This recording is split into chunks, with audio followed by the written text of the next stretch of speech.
जय श्री राम भक्तों स्वागत है आपका हमारा चैनल देववाणी में। भक्तों, आपको हमारी कथाएं कैसी लगती हैं हमें कमेंट करके ज़रूर बताएं और हमारे चैनल को अधिक से अधिक सब्सक्राइब करें।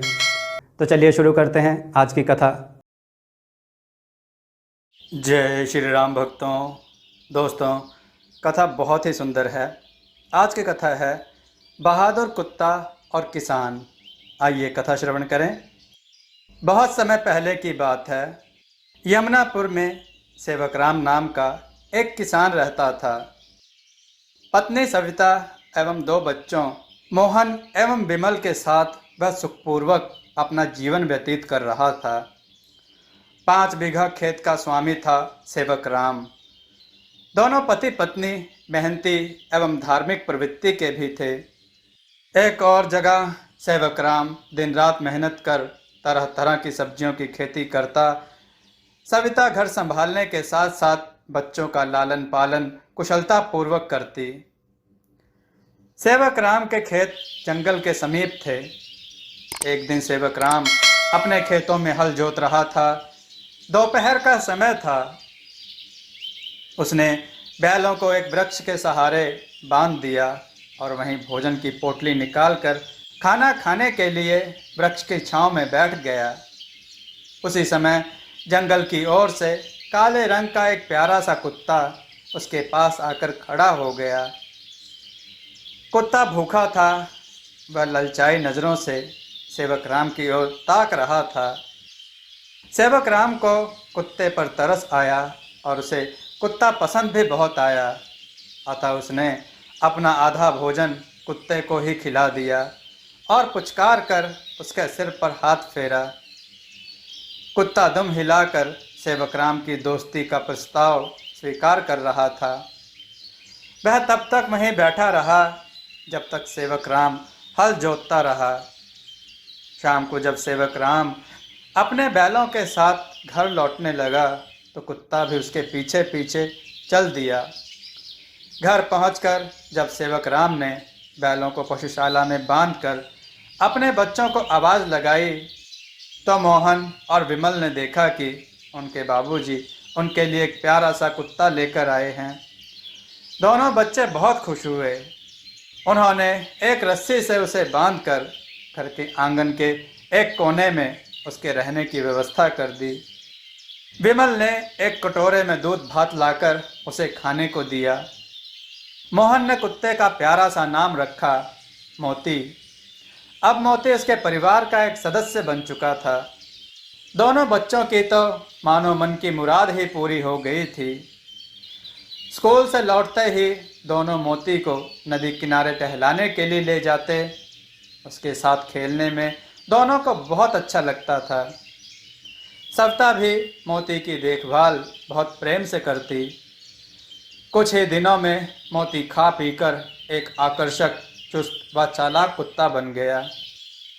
अब वह रात को जाग जाग कर सेवकराम के घर और पशुशाला की रखवाली बखूबी कर लेता था। एक बार कुछ चोर सेवकराम की पशुशाला से उसके भूरे गाय नंदिनी को चुराने पहुंचे, परंतु सतर्क मोती ने उनकी एक न चलने दी। मोती ने काट काट कर चोरों को लहूलुहान कर दिया और वे जैसे तैसे अपनी जान बचाकर भाग खड़े हुए।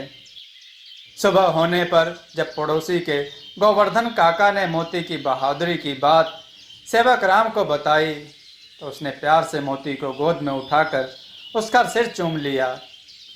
उस दिन से तो मोती सेवकराम के परिवार वालों का और भी प्यारा और चहेता बन गया।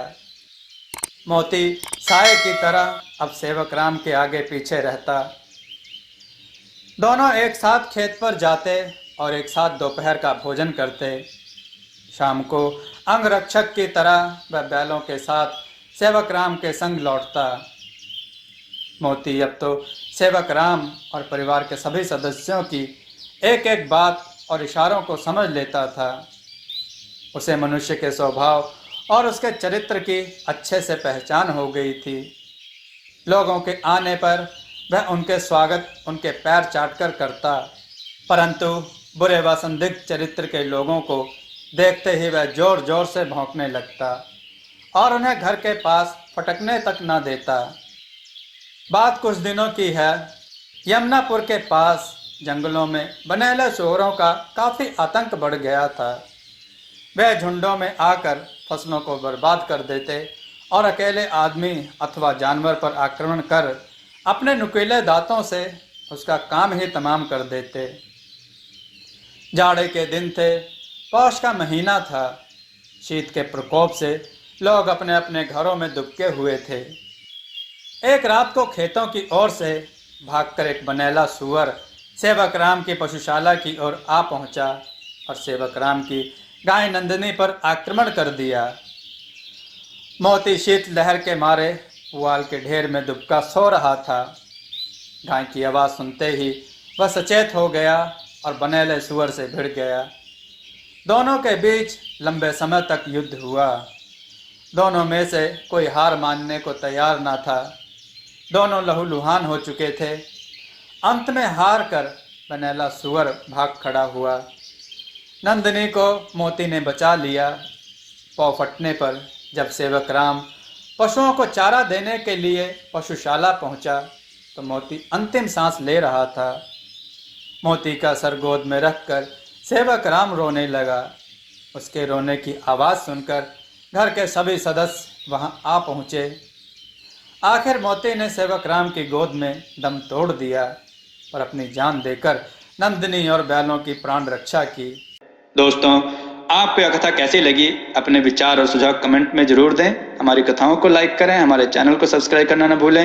हमारी कथाओं को शेयर जरूर करें जिससे लोगों को अच्छा ज्ञान प्राप्त हो। जय श्री राम भक्तों।